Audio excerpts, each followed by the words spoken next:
તારીખ 19/11/2025 રોજ આ ગુનાના ફરિયાદીને તેઓના મોબાઈલ નંબરનો ઉપયોગ કરી સાયબર ટેરરિઝમમાં એમનો મોબાઈલ નંબર આવેલ છે.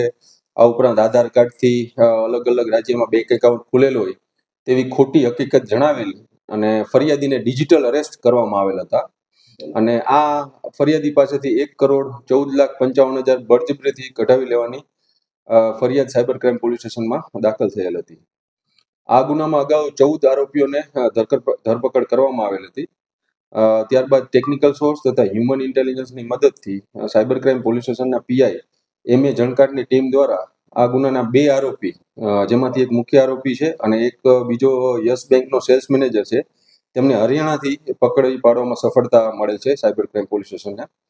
આ આરોપીઓનું નામ છે શંકર સન ઓફ સોહનલાલ રાજપૂત, કે જે કરનાલનો રહેવાસી છે. આ ઉપરાંત બીજો જે શુભમ રઘુવીરસિંહ, કે જે યસ બેંકનો સેલ્સ ઓફિસર છે, તે પણ કરનાલ હરિયાણાનો રહેવાસી છે. હાલ આ બંને આરોપીઓને પકડીને સાયબર ક્રાઇમ પોસ્ટ દ્વારા કાયદેસરની કાર્ય માટે સોંપવામાં આવે છે. મુખ્ય કઈ રીતે આ રોલ ભજવતો હતો? આ શંકર તમામ અગાઉ આ ગુનામાં 14 આરોપીઓની ધરપકડ થઈ હતી. તે તમામના ખાતામાં પૈસા ગયા હતા, પણ એનો મુખ્ય આરોપી છે જેના ખાતામાં વધારે ગયા હતા પૈસા, એ છે શંકર સોહનલાલ રાજપૂત.